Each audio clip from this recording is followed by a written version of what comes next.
Hello, everybody. Good evening, good morning, and good afternoon. We are here today for our last live of the year, and we are already in December, which is amazing.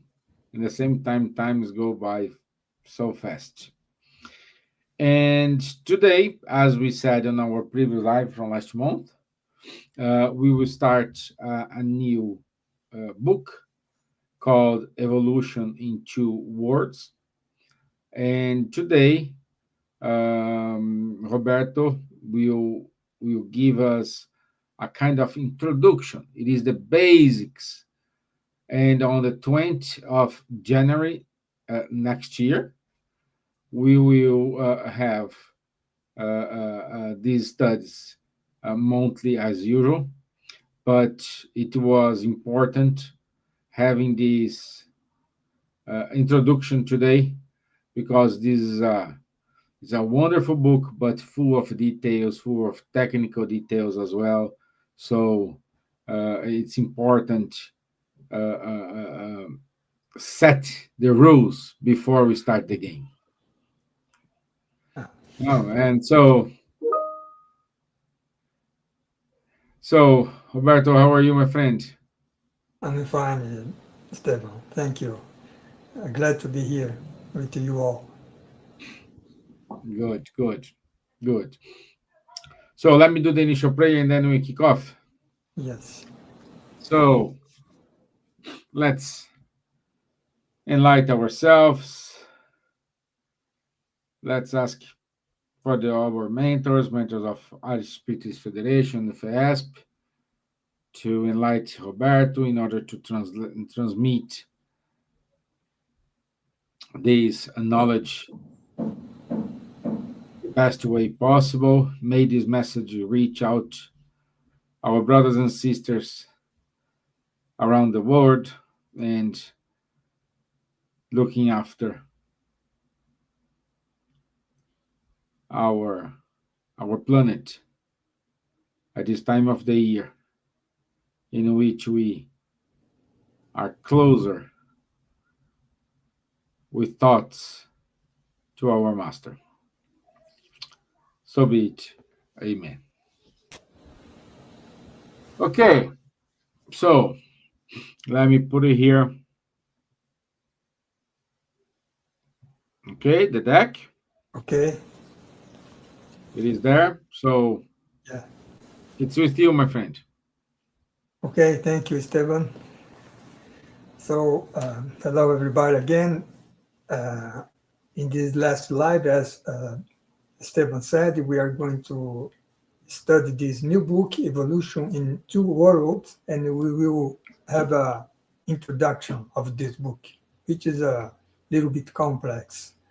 In this book, we have spiritism together with science, specifically biology. Okay, because the André Luiz, the spirited author of this book, so he is the spiritual author, and he dictated this book through Chico Xavier, who was the medium in the first half of the last century. And when André Luiz, when he was incarnate, he was a physician. Uh, okay, so a doctor. So that's why in this book he is talking about something that he knew very well. So let's start with this introduction then.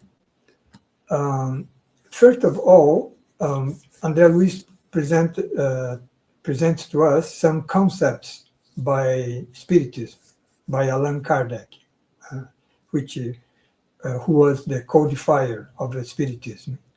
And there in the Spiritist book, question 194, uh, the spirits say that the evolution of the spirits is progressive and never regressive, meaning that we, as spirits, we are always advancing, never regressing.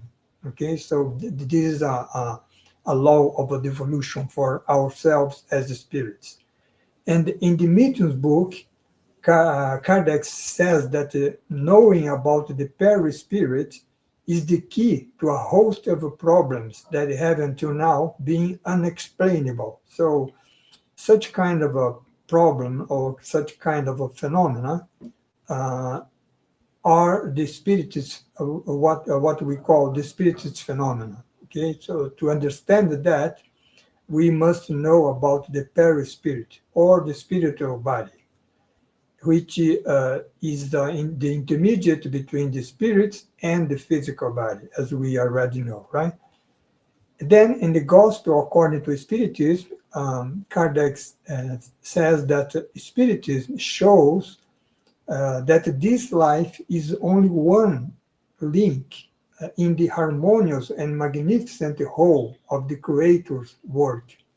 So here, he's saying that this life is only one link, meaning that we as spirits, we have not just one life, but many lives. Okay, so and this present life that we have now is just a link in uh, among the many lives that we already had and that we are going to have in the future. And also our life is linked to the whole universe. Okay, to in the community that we live in, our family, our work, in Earth, in the universe, and as a whole, right?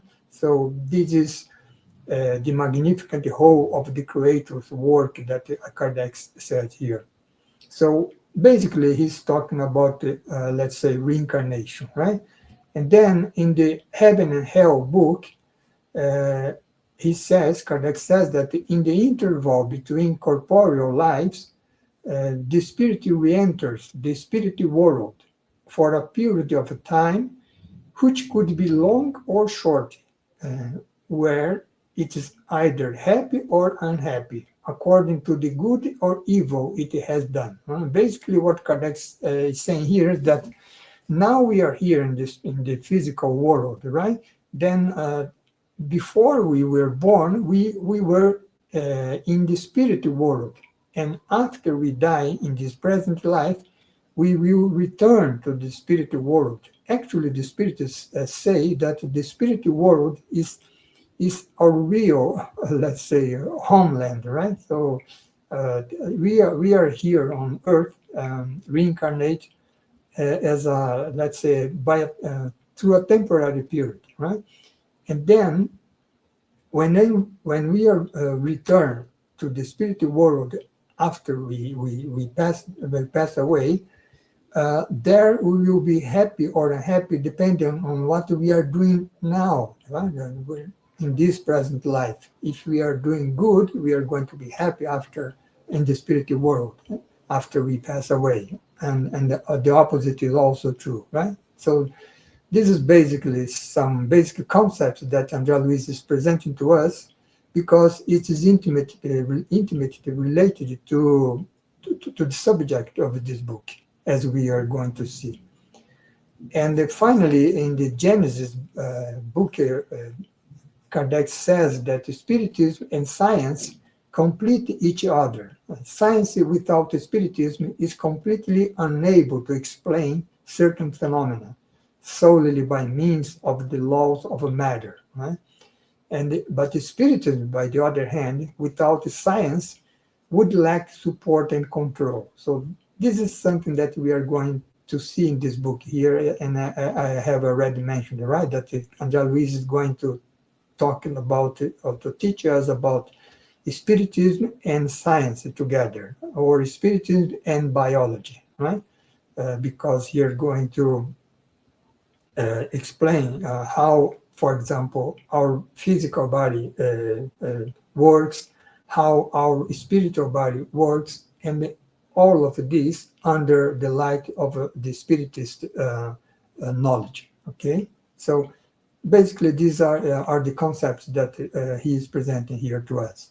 Then we have the uh, opening comments of Emmanuel. Emmanuel Well, I said that André Luiz is the spiritual author of this book or many other books.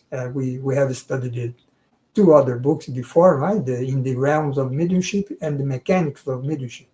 And now we are studying this in evolution in two worlds.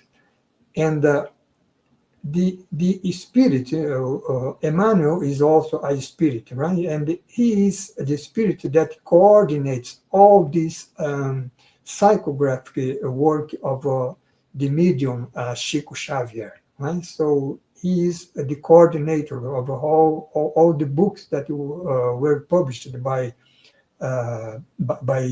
Chico Xavier, and and he was the medium of many spiritual authors, right? One of them is André Luiz.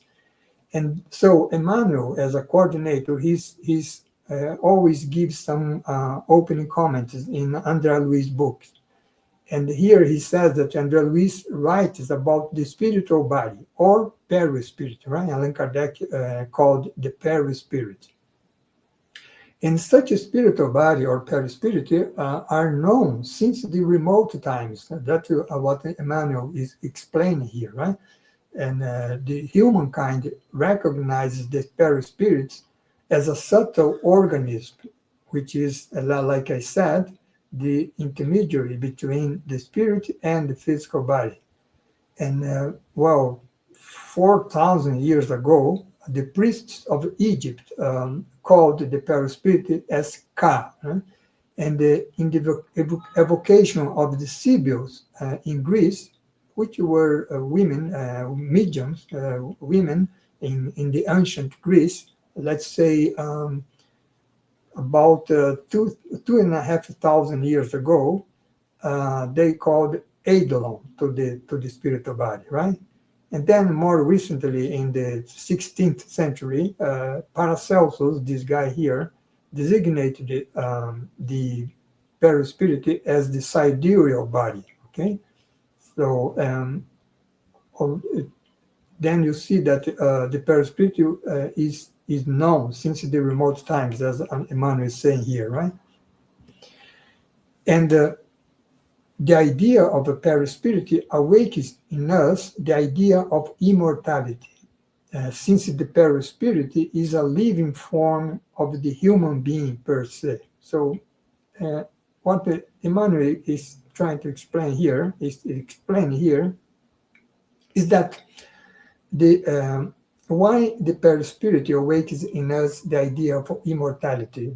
It is because now, for example, as incarnate beings, we have this physical body that we have, but we also have the perispirit, right? Or the spiritual body. And after we pass away, we go to the spiritual world, like I saw, and then we as a spirit go to the spiritual world with our perispirit, right? So we are the spirit. We as a spirit, we are always together with our spiritual body. So that's why it awakens us such idea of immortality. Okay, meaning that the mortal is only our physical body.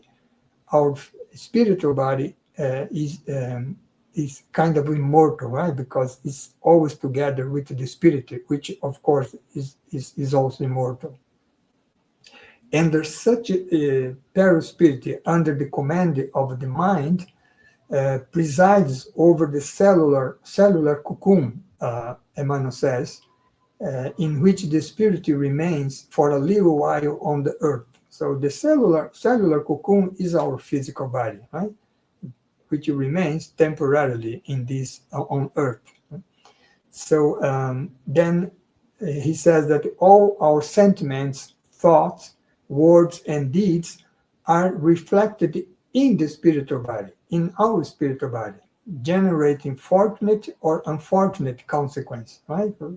Again, right, depending what we do, of good or evil, then we have the happy or unhappy consequences. And all these things that we do are reflected on our spiritual body, which are is always accompanying the spirit. Okay, so and then Andrea Luis says that in discussing the perispiritic evolution, Andrea Luis, the spiritual author, explains simply that human beings are not condemned to dust, right? Meaning that, like I said, right, when we pass away someday in the future, we will go to the spiritual world with our perispirit, right?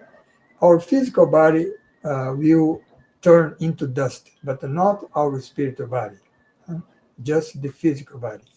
And then that's why from immobility of the grade, Emmanuel says, the perispirit, the human beings, are raised to triumphant activity, carrying them with them the heaven or hell they have created within themselves, right? So that's the Emmanuel opening comments. Then let's see some comments from Andrea Luis, the spiritual author.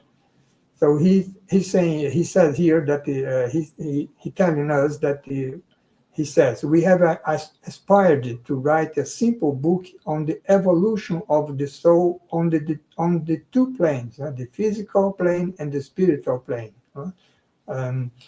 and uh, they are interconnected by the cradle and the grave, and where the pathway to God is weaved, right? So interconnected because by the cradle we arrive from the spiritual plane to the physical plane, right?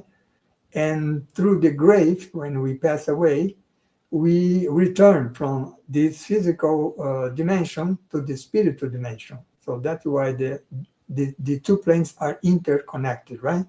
And the common element of these two worlds, spirit and physical, is our spiritual body, right?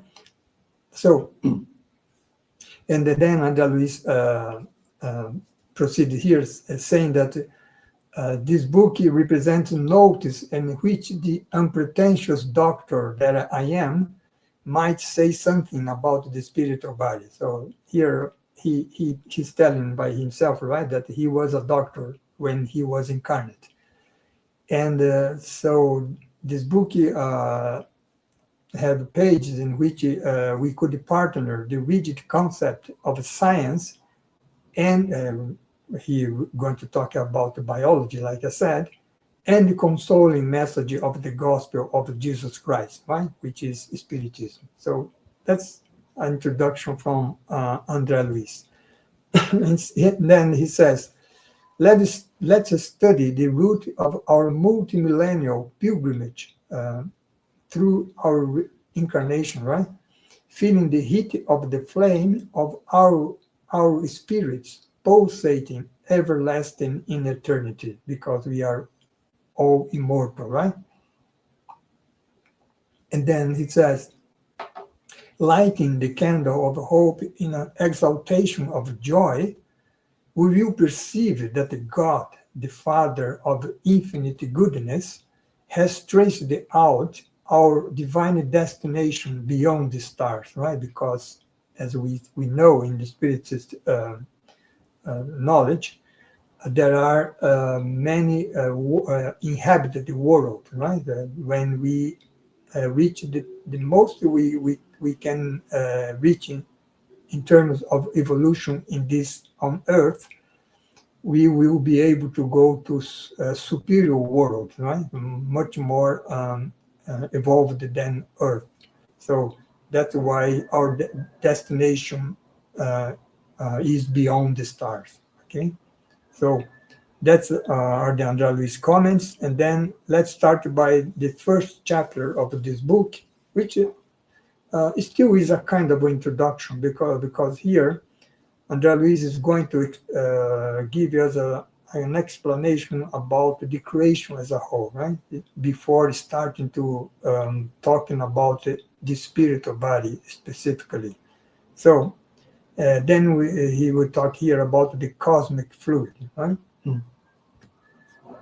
So he says that the cosmic fluid, or the divine plasma, so is the divine plasma, the breath of the creator, of God, right? Or the neural force of the all-knowing God again, right? So he explains that in this primordial element, constellations and suns, worlds and beings vibrate and exist like fish in the ocean. So meaning that all the creation, the solar system, our galaxy, we ourselves, we are immersed in this cosmic fluid, right? Or you could say the universal fluid. So we are immersed in such fluid. All the universe is immersed in such fluid, like fish in the ocean. Okay, so that's what he explained here.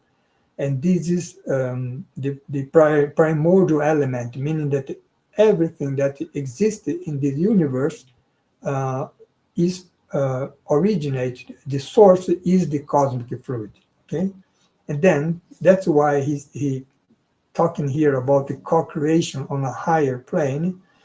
He said that within this original substance, the cosmic fluid, the divine intelligences, so they are very high evolved spirits, right? So connected to God, the Supreme Lord, they work together in a process of unfathomable communion, right? So meaning that the whole universe, God doesn't need to create God by himself, he by himself, let's say, the universe.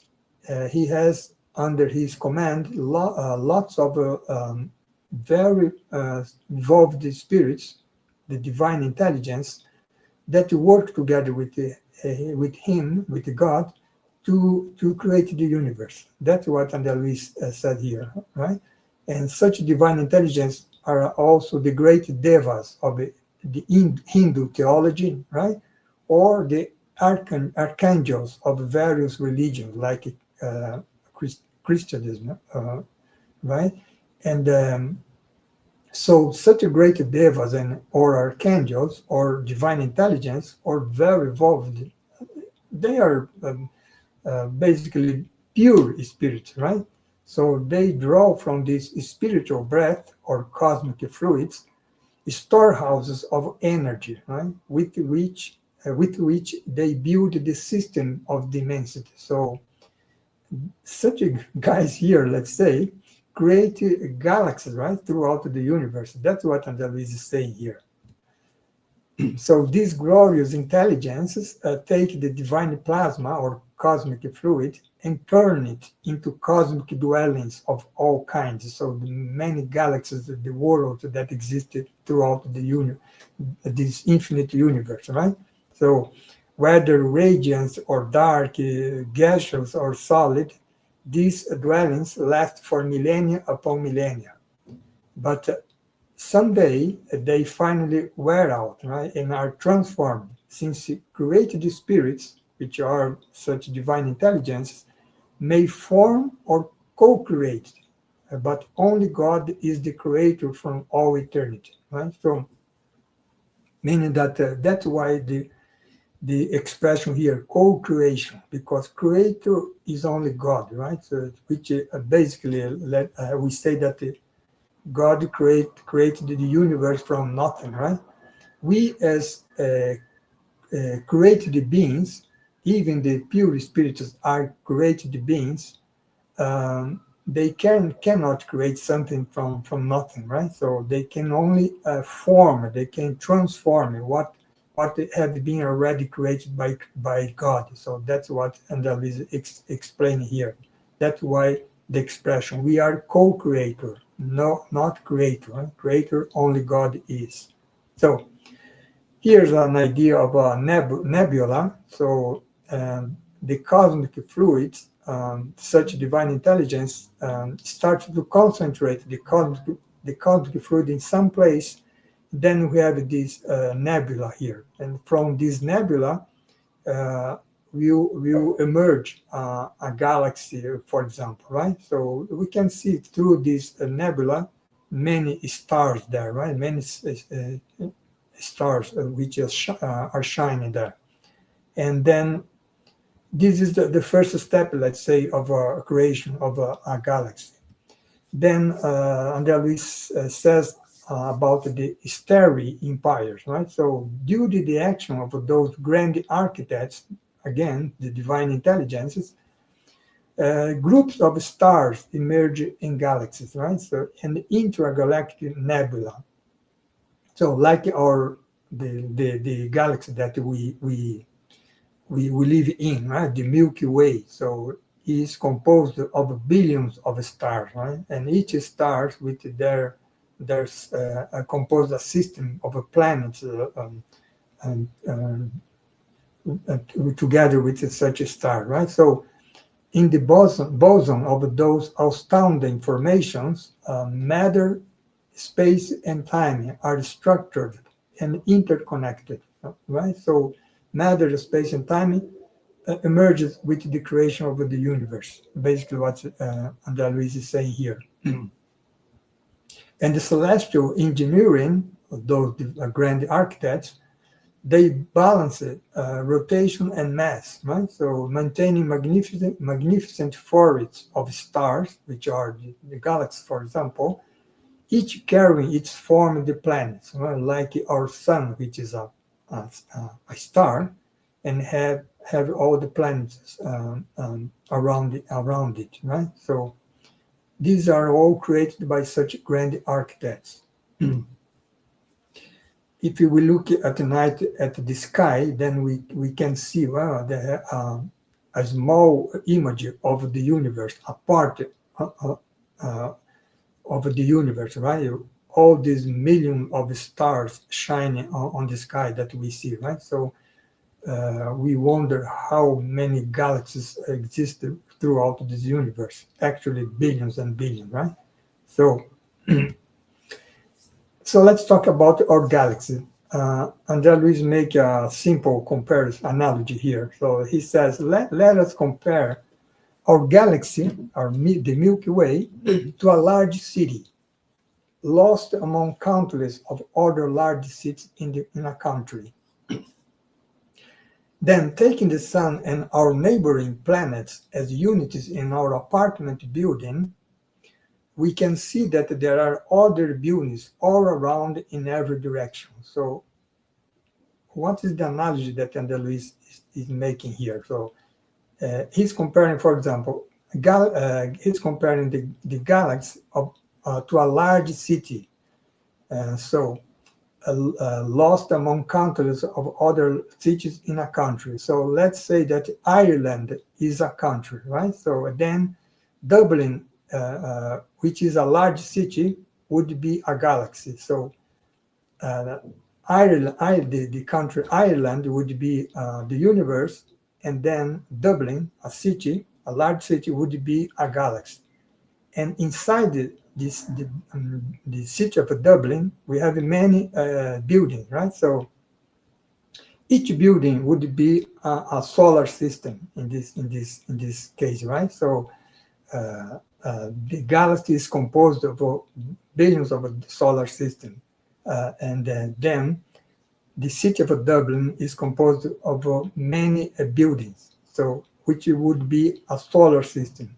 And then each apartment of this building would represent the sun and also the planets around the sun, right? So if we are in our apartment in a building there in Dublin, we look throughout the window, we see the other buildings or the other solar system, the other solar system, right, in around our building.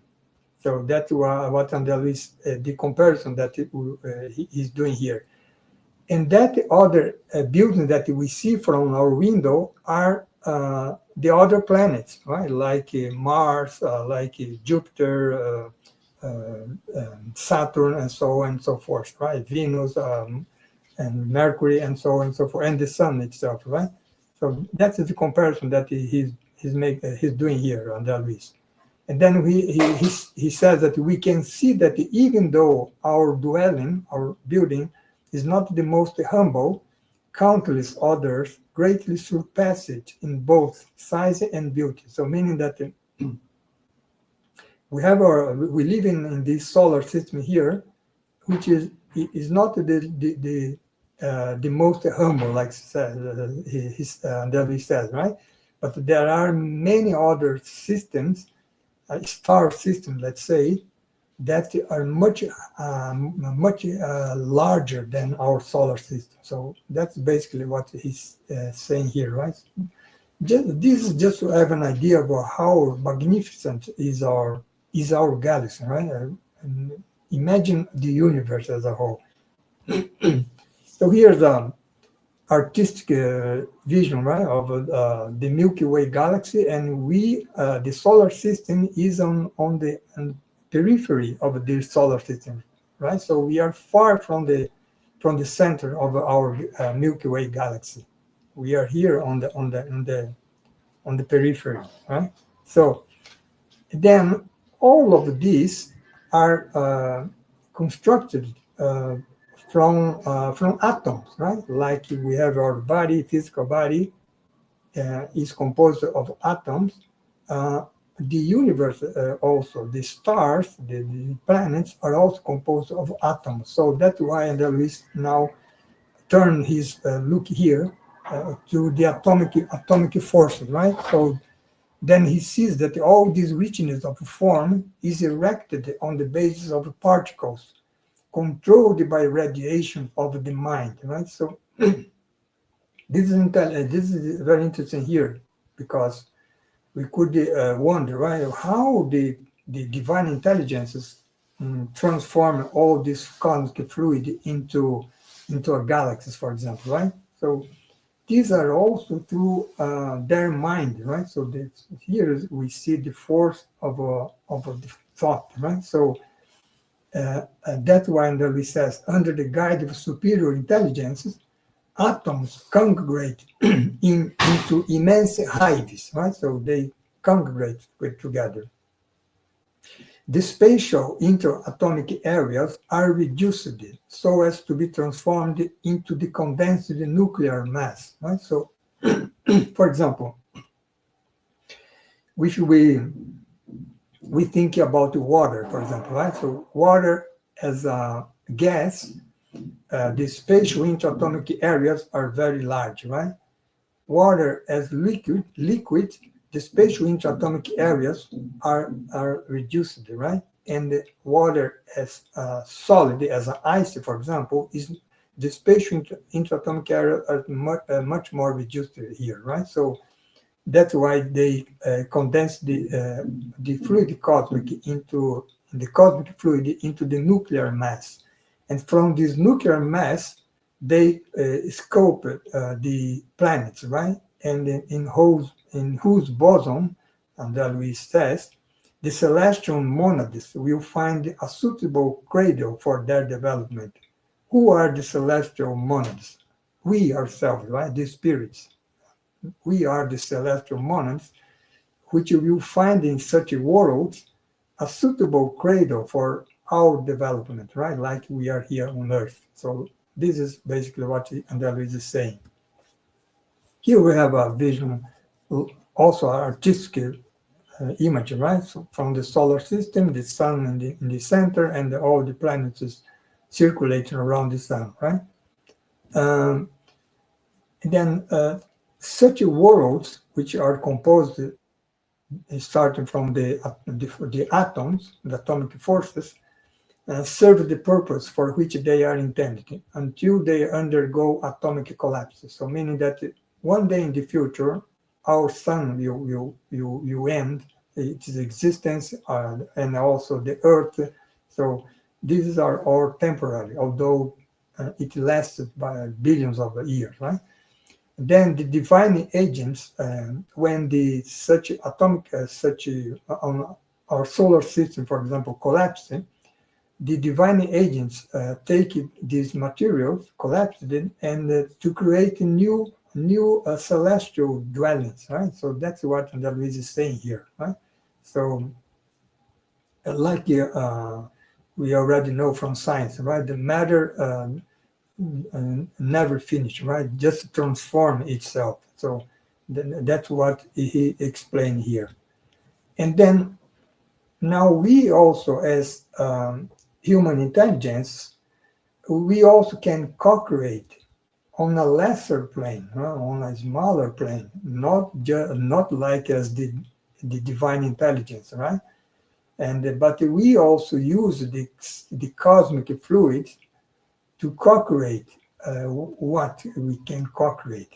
And first of all, Andalus says that we assimilating the particles of matter with the spiritual energy that is properly to ourselves, our thought, our mind, we can form our physio psychosomatic vehicle. So what is our physical psychosomatic vehicle? Well, physio means our physical body. So we we co-create our own physical body uh, with this particle of matter, right? And then we also create our psychosomatic vehicle or body, right? Our spiritual body. So meaning that we as a human intelligence, we create, starting from the cosmic fluid, our the two bodies that we have, right? The physical body and the spiritual body. So that's what Andalus is saying here.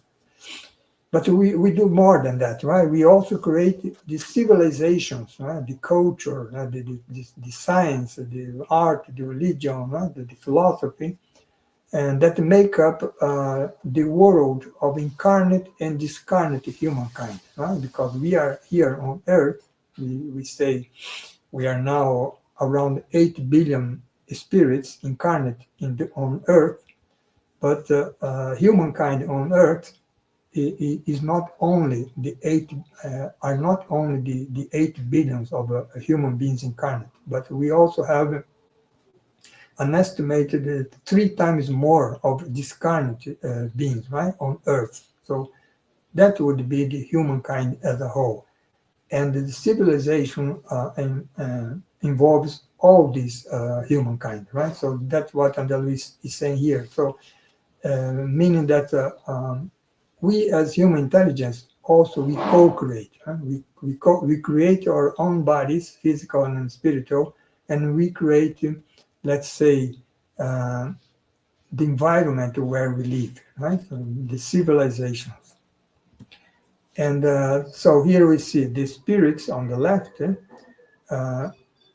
It creates the perispirit, its own perispirit, and its own physical body. Right? So we do that. That's what Andalus is saying here. Of course, we don't do that consciously, right? So, but because this is something that we are doing. Well, since the ancient times, right? So it's something that is already such knowledge is already in us, although we are not conscious of that. It's like when, let's say, we learn how to drive, for example, right? And drive a vehicle, right? In the beginning, we must think all the details, right? So now we must accelerate, we must brake, we must turn right, turn left, look to the mirror from the cars behind. So on the left, on the right, on the left. Then after some experience, we don't think anymore about the details, right? We just drive automatically, right? So in the same way, we create, well, our perispirit and the physical body. So that's what Andalus is saying here. Regarding culture or civilization, that's more conscious. We do that more consciously, right? And then we do another thing also, right? So Andalus says, we also shape the places darkened by infernal purgation, created by imbalanced minds in the lower abysmal regions. So meaning that if we are a guy with a, a constant imbalance in the mind, and we we shaped such places darkened by infernal purgation, like Andre Luis says here, right? So meaning that when, for example, when we pass away, we don't go to heaven, right? Like the traditional religion says, right? A place where we can be happy, right? But as I have an imbalanced mind, I go to a place where other guys with imbalanced minds are also, right? So these are the lower abysmal regions. For those that have seen the movie Astral City, which is the first book dictated by this André Luiz, the spiritual author, was Our Home. And then for this first book, Our Home, and where he described to us when he passed away and when he went to the spiritual world, and how was his experience there on the spiritual world. And then this book was transformed in this movie here, Astral City, right? So here we have an image from the movie of those, let's say, purgatory region, right? So where André Luis went, right? Just after he passed away. Then after that, after remaining there for a little bit of time, then he was rescued, right, by more evolved spirits, and then he went to the Our Home, which is let's say a kind of a spiritual colony, a spiritual city in the spiritual realm, right? So, well, to have more details, you should either see the movie or read the book, right? But these are the lower regions that André Luiz mentioned here, right? So, such places serves as agglutinations of short duration. Well, short duration is not the idea of the hell, right? Where the guy goes and suffers there for eternity. No, such places here are of short duration in the microcosm where they dwell temporarily on, right? Like André Luis, he dwelt there temporarily, and then they go to the Our Home, the spiritual city that's much better than this lower region, right? And this follows the same principle of mental control with which the higher intelligences mold the macrocosmic edifices that defy the passage of millennia. So, meaning that as well as the divine intelligences create the galaxies with their mental control, we as human beings, spirits, we also, by our mental control, if we have imbalanced minds, we also created such a microcosm, right? So, which is such lower regions that André Luiz is mentioned here. So just to have an idea of how powerful is our mind, right? Our thought. And then André Luiz says here, right? In essence, matter is energy that has become visible, right? And energy by itself is divine force. So we have divine force, which comes from God, and from such divine force, we have energy. And then from energy, let's say by condensing such energy, we have matter, right? And we also know now by the quantum physics that matter can be transformed again into energy, right? And so we use such force, such divine force, which is intrinsic to the cosmic fluid that we saw in the beginning. We use such force to enforce. Also, we can learn from the Genesis, the book written by Allan Kardec, that the forces are intrinsic to the cosmic fluids. And which are those forces? The electricity, magnetism, right? So all these gravitation, all these forces are intrinsic to the cosmic fluids.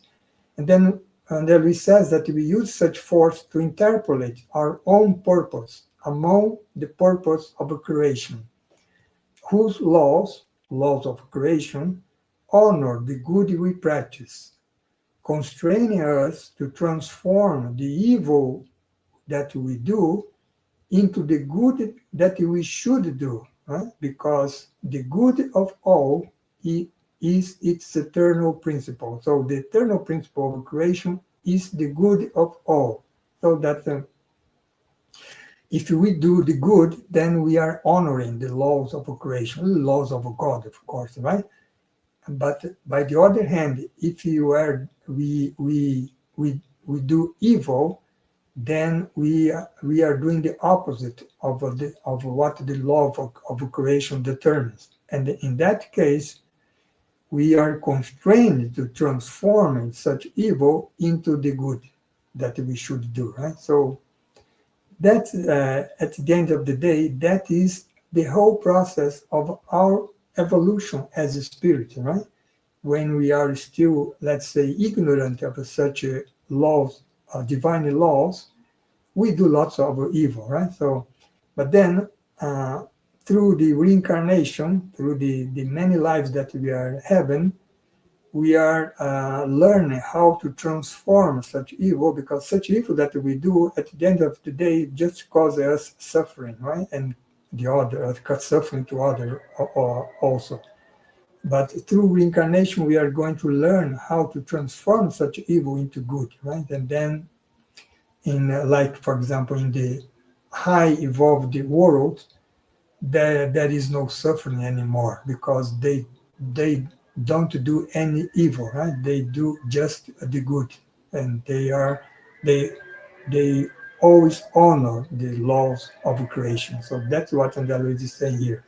So basically what he's saying here is about the evolution of the spirits, but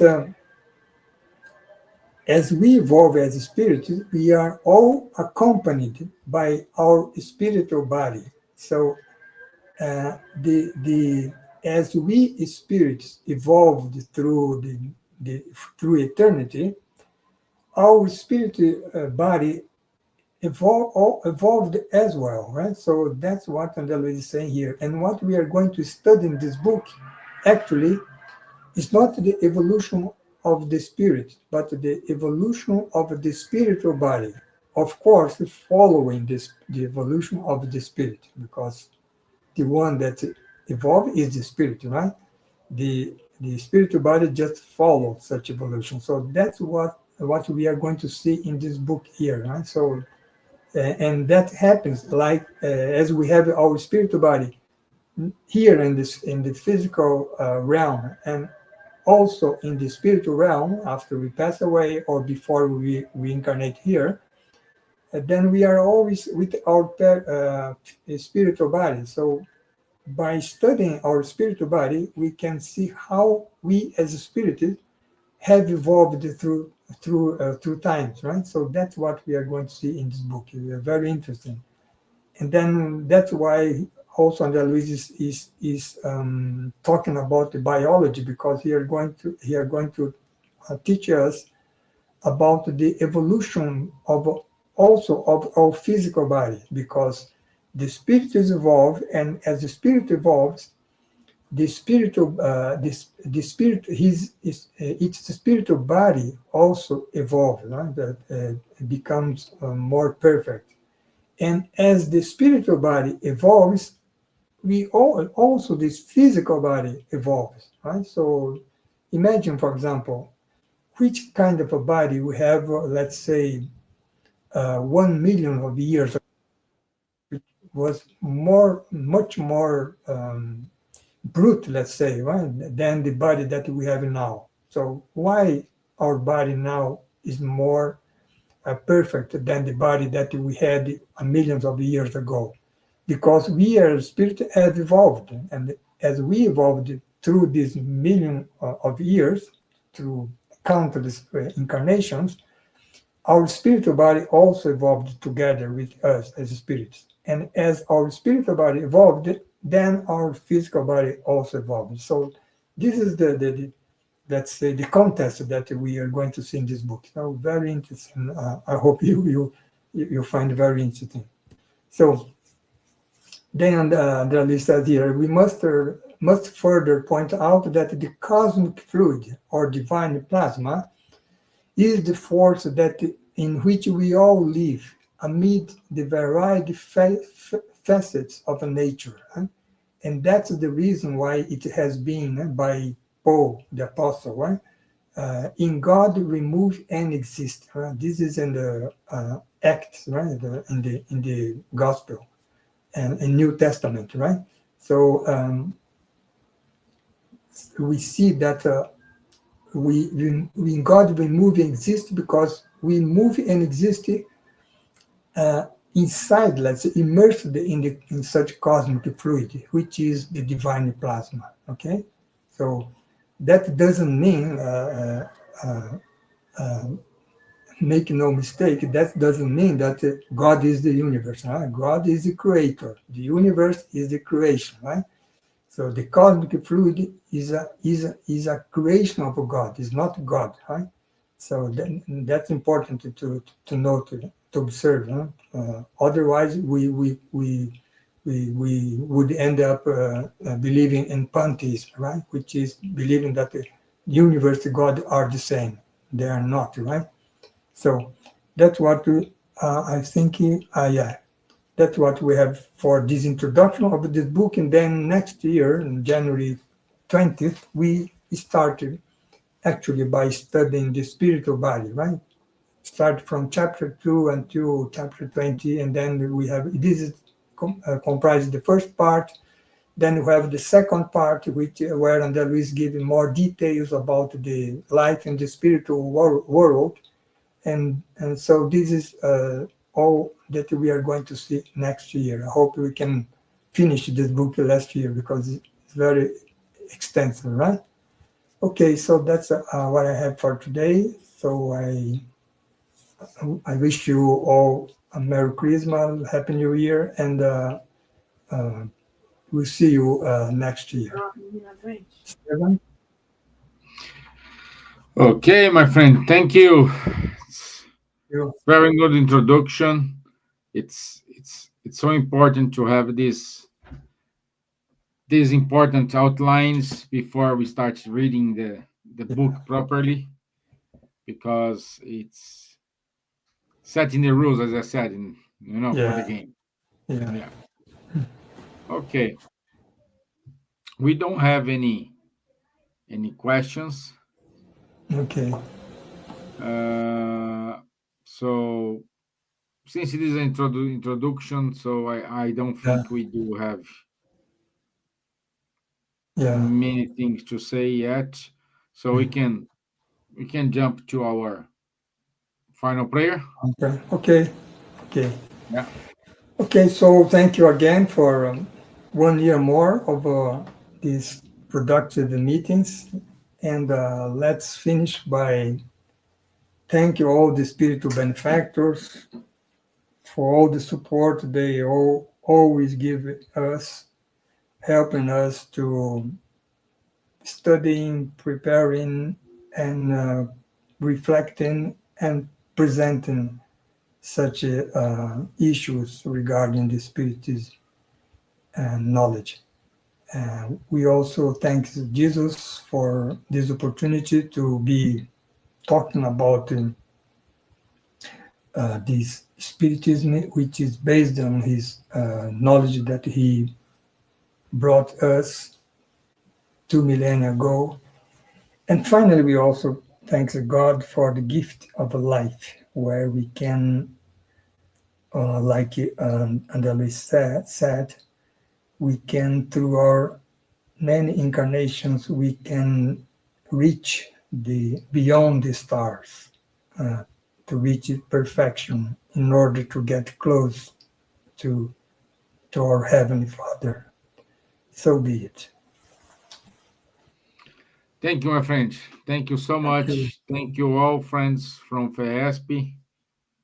for the wonderful year, for the all the joint work we have had. I also thank you, Roberto, for your time. I wish you and your family a wonderful Christmas, a happy New Year. Be prepared Thank for you. next year, Yeah. and I'll see you everybody in Okay. 2026 on the 20th of January 2026. Yeah. Okay. Thank you, and Merry Christmas to you also, too, Okay. Esteban, and to you all. Thank you. Bye bye. Bye bye.